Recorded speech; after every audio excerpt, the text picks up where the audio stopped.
Ei, gente! Nossa aula de hoje é com o seguinte tema: a América antes da chegada dos europeus. Já de cara, é bom que vocês entendam que a gente está falando de uma enorme diversidade. Às vezes a gente tem a impressão, quando vê a história só do ponto de vista dos europeus, ou dos pensamentos dos portugueses que fizeram a colonização brasileira, é que aqui era um lugar vazio, ou que não havia nenhuma civilização antes aqui estabelecida. Isso é um erro histórico muito grave. Existia uma enorme diversidade humana antes da chegada dos europeus. Fala-se de uma estimativa de cerca de 3.000 povos ameríndios. Isso é uma diversidade muito grande, em que precisa ser ressaltada. Tá? Um dos objetivos da história é conhecer um pouco essas diferenças e essa pluralidade, até para a gente entender o que representou a violência da conquista no continente americano. O nosso principal foco hoje aqui vão ser 4 dessas civilizações: os maias, os astecas, os incas e os tupis.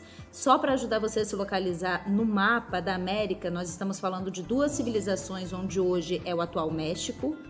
Os astecas na região mais central, onde fica a cidade do México. Os maias na região mais ao sul, né?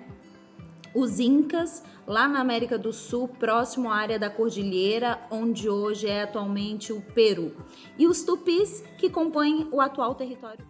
Esses povos levam um nome interessante, que é muito recorrente, que seriam os povos pré-colombianos. Essa é uma expressão muito usada ainda e que utiliza o conquistador Cristóvão Colombo como uma referência, certo?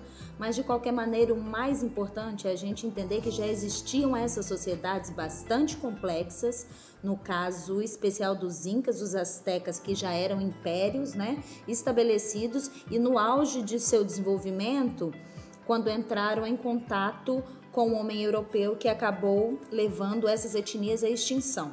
Hoje a gente vai buscar fazer um esforço para identificar pontos em comum dessas sociedades, entre os maias, até astecas, incas e tupis. Claro que elas têm as suas particularidades, mas vamos fazer um esforço para essa compreensão e saber que elas se aproximavam, mesmo sendo diferentes.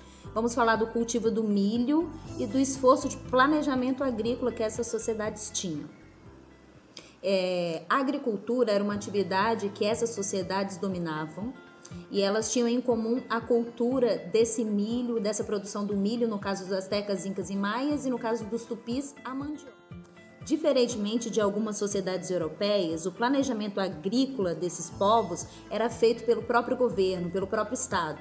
Isso quer dizer que o chefe se ocupava de indicar quais áreas seriam utilizadas para o cultivo, quais as pessoas que se ocupariam dessa produção.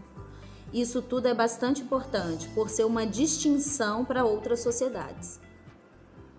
Isso também é o que a gente chama em história e geografia, também tem essa expressão, que é a divisão do trabalho.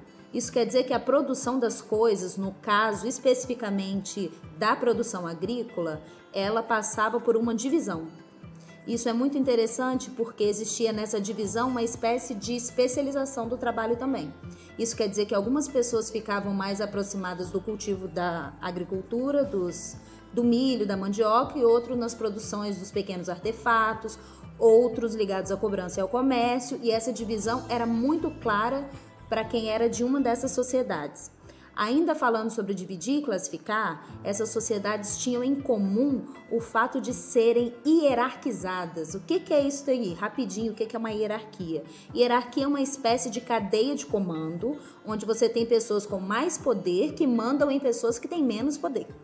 Essas sociedades tinham essa característica muito forte. Ou seja, cada um dentro dessas sociedades sabia qual era o seu papel e se era mais ou menos importante nessa organização social.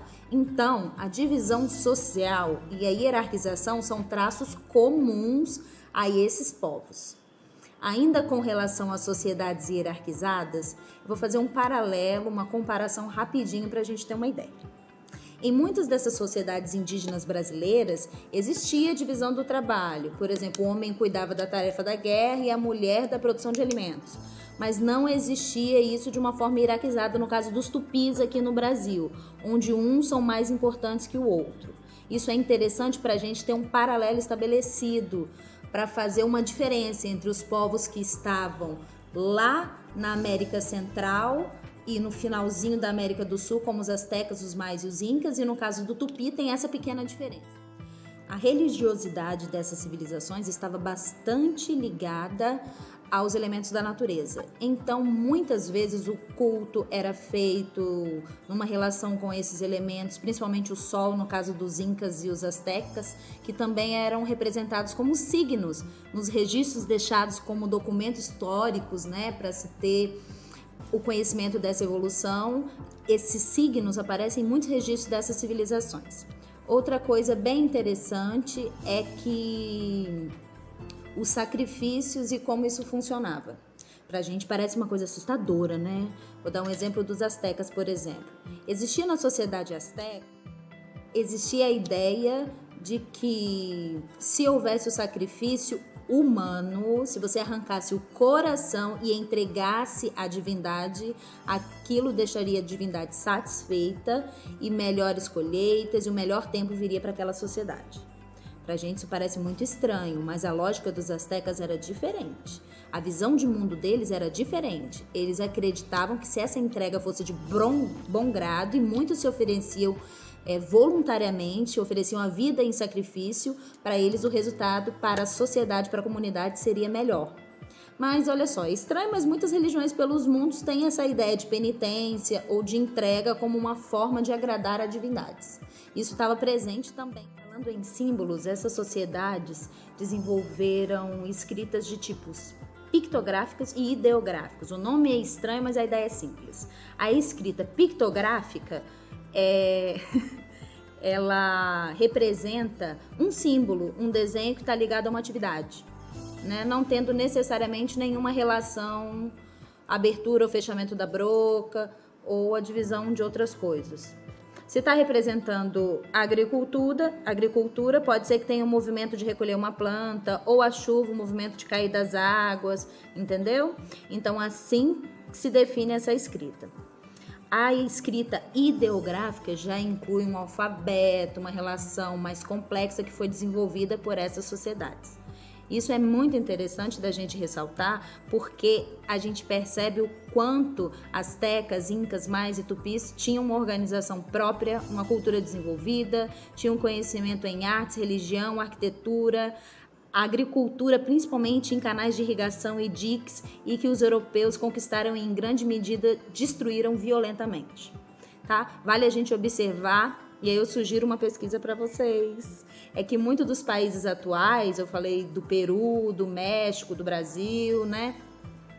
Esses países atualmente, essas sociedades têm uma relação com esse passado dessa sociedade anteriormente à chegada dos europeus. E guarda alguns símbolos importantes e algumas tradições muito relevantes até hoje, né? Então fica a minha deixa para vocês pesquisarem qual é essa conexão e aprender um pouquinho mais, tá bom?